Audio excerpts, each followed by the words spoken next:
Hi, everyone. My name is Lei Ping. I'm a fourth-year doctoral student from the Teaching and Learning Department.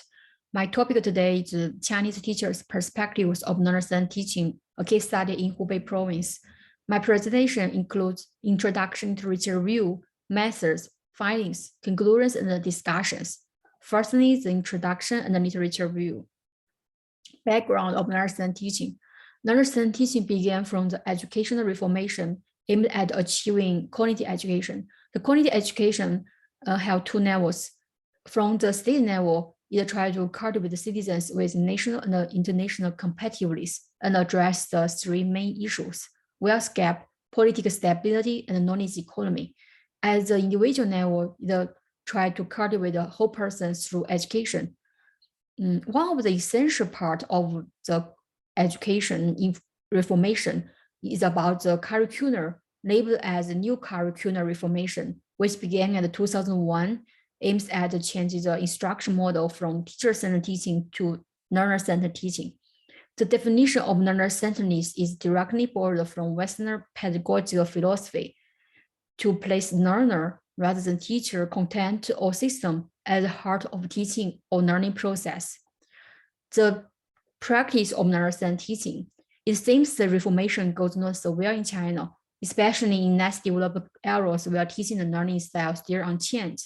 In addition to the no public educational investment, heavy emphasis on the educational assessment and the student scores. Currently, studies show that teachers have been viewed as a key barrier for practicing nonsense teaching. In terms of the teachers, these teachers are reported as stubbornly subscribe the knowledge-centered and the teacher-centered teaching model. Teachers are still seen as year-adjusted to the changes in their role, and teachers lack the competence for practice nonsense teaching. However, the blame for the teachers have been questioned because the definition of nonsense teaching has been criticized as being a universal instruction method. Since 1980s, nonsense teaching has been treated as a legitimate educational policy in many developing countries to support the economic and the political development. However, there does not exist a one-size-fits-all pedagogy approach that effectively works for every culture and every country. The University of nonsense teaching has been criticized by the reconceptionists and the post-structuralists that both believe that nonsense teaching should be reconceptualized. Reconceptionists claim that the theory underlying the nonsense teaching approach developed only in the West and primarily before the 80s. And the knowledge should be continually be reconstructed across a variety of individuals, cultures, and contexts. Thus, they posit a holistic value of children's learning needs that are affected by social cultural contexts as well as the biological factors.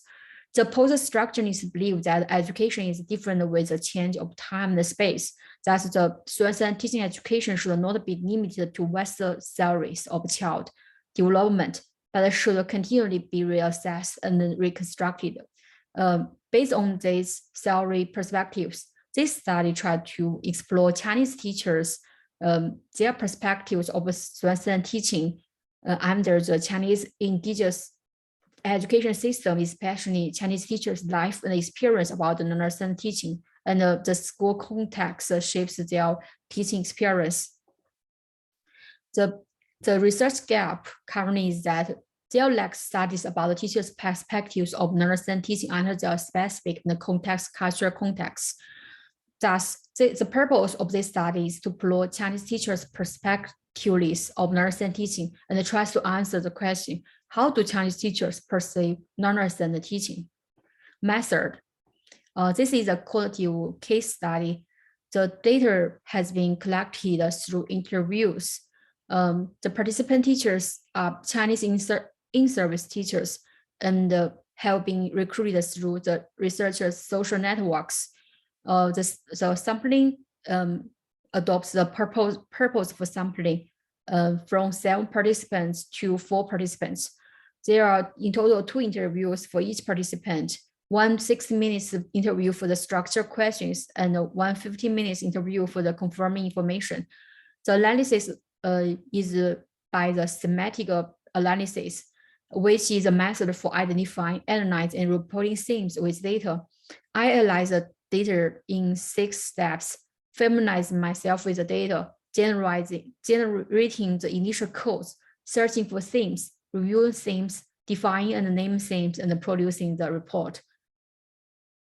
The research context, the research context locates at the middle of China, named the Hubei province, and the specific region is the area of economic backwardness, and more than half of the residents belong to the ethnic minority groups.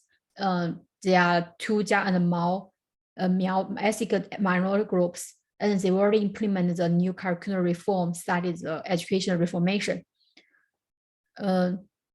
This is the information about the participants and the information about their schools. After the interview, this study generates 4 themes. The first is the teacher's beliefs about teaching. Second is the teacher's rules. The third is the teacher's understanding and practice of learner-centered teaching. The fourth is the context of implementing learner-centered teaching. Findings.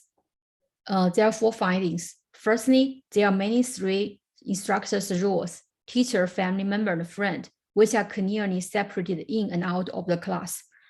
Chinese learner-centered teaching happens beyond the classroom wall. That means the philosophy of learner-centered teaching is embodied both in students learning in class and daily life out of class. The school way to evaluate the teachers is the barrier for teachers to carry out learner-centered teaching in the classroom. School provides support and training for teachers in studying and practicing student-centered teaching. Conclusions and discussions.